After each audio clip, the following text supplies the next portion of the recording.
Hello dear students, work power energy की next problem पे आते हैं। मल्टीपल पुलिस का एक सिस्टम अपने को गिवन है जिसके अंदर 8 kg और 2 kg के दो मास है। क्वेश्चन ये है कि ये जो 8 kg का मास है ये जब 8 मीटर नीचे की तरफ आ जाए तब उस कंडीशन में उस टाइम पर 2 kg का ब्लॉक है, इसकी वेलोसिटी कितनी होगी। तो देखिए सबसे पहले 2 kg और 8 kg मास के ऊपर टेंशन देखिए।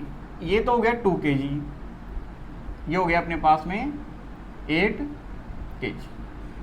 2 kg एक ही स्ट्रिंग के साथ में कनेक्ट है, इसके अंदर टेंशन कितनी हुई T। यही टेंशन यहाँ पे होगी T, सेम टेंशन एक ही स्ट्रिंग है T, तो ये T और T कितना हुआ यहाँ पे 2T। यही टेंशन यहाँ पे होगी तो ये कितनी हुई 2T। इसका मीन्स 8 kg के ऊपर की तरफ टेंशन कितनी हुई 4T और 2 kg पे हॉरिजॉन्टल डायरेक्शन में टेंशन कितनी हुई T हो गई। अब अगर मैं 8 kg के लिए मान लेता हूँ कि इसका डाउनवर्ड डायरेक्शन एसिलेशन A है, वेलोसिटी V है और डिस्प्लेसमेंट कितना है S है, तो कांस्टेंट पुल इक्वेशन से अपन ये निकाल सकते हैं कि यहाँ पे एसिलेशन कितना हो जाएगा T और 4T में रिलेशन, तो ये कितना होगा 4A, ये कितना होगा 4V और ये कितना हो गया डिस्प्लेसमेंट 4S। अब सबसे पहले ये देखते हैं कि यहाँ पे वर्क डन किस किस के कारण होगा। तो एक तो फ्रिक्शन के कारण वर्क डन होगा और एक ये ब्लॉक नीचे की तरफ आएगा तो ग्रेविटी के कारण वर्क डन होगा। इसका मीन्स टोटल वर्क डन किसके कारण हुआ, एक तो फ्रिक्शन के कारण, एक ग्रेविटी के कारण होगा।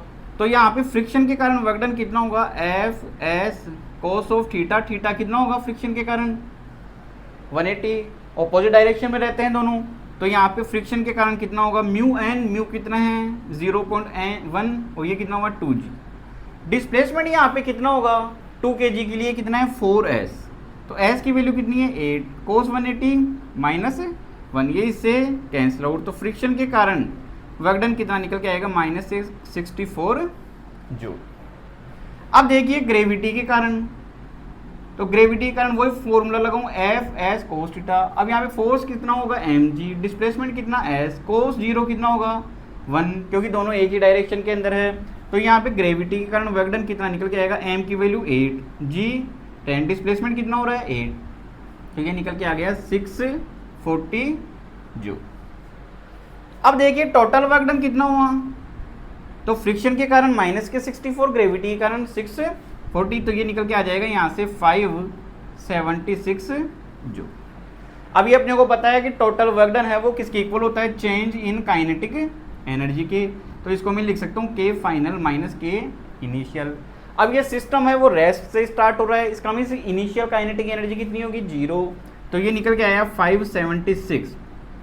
फाइनल काइनेटिक एनर्जी कितनी होगी, तो इस वाले ब्लॉक के लिए कितनी होगी 1/2m v स्क्वायर, तो इसके लिए v कितना है 4v का whole square plus 1/2m 8 kg के लिए, तो व्हील वेलोसिटी कितनी है v, तो ये निकल के आया 576, ये इससे cancel out 16v square plus 4v square, तो ये निकल के आएगा 20v स्क्वायर, तो यहाँ से v की वैल्यू निकल के आ जाएगी 576 का हो जाएगा 24 और ये क्या हो जाएगा यहाँ से 2√5, तो ये निकल के आया अपने पास में 12/√5 मीटर पर सेकंड। लेकिन अपने को वेलोसिटी किसकी निकालनी है 2 kg की, तो वेलोसिटी